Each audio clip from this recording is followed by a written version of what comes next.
వీక్షకులందరికీ నమస్కారం. ముఖ్యంగా తెలుగు ప్రజలకి, ఏపీ ప్రజలకి గుడ్ న్యూస్.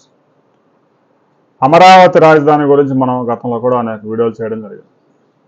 అమరావతి రాజధాని అంటే కేవలం హైకోర్టు, అసెంబ్లీ భవనాలు, సచివాలయం కాదు.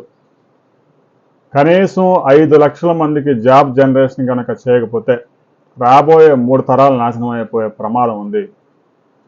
ఉద్యోగం లేకుండా ఏ నగరం అభివృద్ధి చెందదు.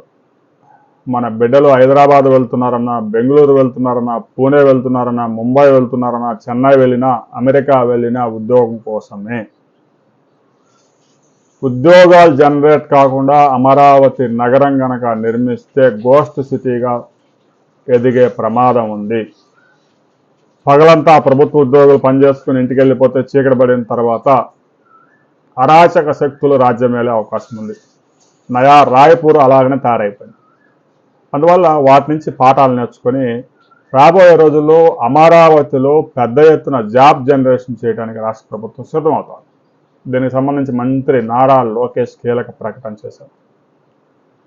ప్రపంచంలో ఉన్న 4 ఆర్టిఫిషియల్ ఇంటెలిజెన్స్ క్వాంటమ్ కంప్యూటర్లలో ఒకటి అమరావతిలో ఏర్పాటు చేయడం జరిగింది.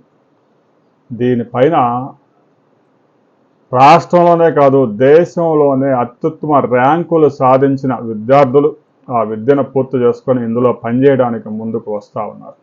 రాబోయే 2-3 సంవత్సరాల్లో అమరావతి రాజధానిలో హెల్త్ యూనివర్సిటీస్తో పాటు విద్యారంగంలో పరిశోధనలు R&D రీసెర్చ్ అండ్ డెవలప్మెంట్ విషయంలో వేలాది మంది సైంటిస్టులకు ఉపాధి కల్పించిపోతా ఉన్నారు.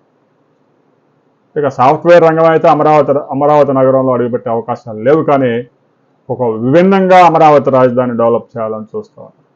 సాఫ్ట్వేర్లో కూడా ఉన్న ఉద్యోగాలు లేచిపోతూ ఉన్నాయి. ఆర్టిఫిషియల్ ఇంటెలిజెన్స్ ప్రభావంతో రిటైల్ రంగంలో కూడా చివరికి డీమార్ట్లో పనిచేసే వాళ్ళ ఉద్యోగాలు కూడా ఊడిపోతూ ఉన్నాయి.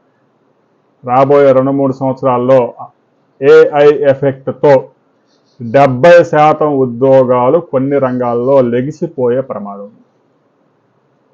అందువల్ల క్వాంటమ్ కంప్యూటింగ్ మీద రాష్ట్ర ప్రభుత్వం ఫోకస్ పెట్టింది. దాన్ని అమరావతిలోనే డెవలప్ చేయాలని నిర్ణయించింది. అందువల్ల అమరావతి రాజధాని రైతులు ఆందోళన చెందాల్సిన అవసరం లేదు. ఏపీ ప్రజలు ఆందోళన చెందాల్సిన అవసరం లేదు. మరో ఏడాది కాలంలో అమరావతిలో మౌలిక సదుపాయాలన్నీ కంప్లీట్ అవుతా ఉన్నాయి. అవి కనుక ఒక్కసారి కంప్లీట్ అయితే పెద్ద ఎత్తున ఉపాధి కల్పించేందుకు ప్రణాళికలు ఇప్పటి నుంచే సిద్ధం చేస్తూ ఉన్నారు. అమరావతి రాజధానిలో క్వాంటంలో పెద్ద ఎత్తున ఇన్వెస్ట్ చేసేందుకు ఇప్పటికే ఒక 3 సంవత్సరాలు చర్చలు జరుపుతూ ఉన్నాయి. వాటి వివరాలతో మరో వీడియోలో మనం కలుసుకుందాం.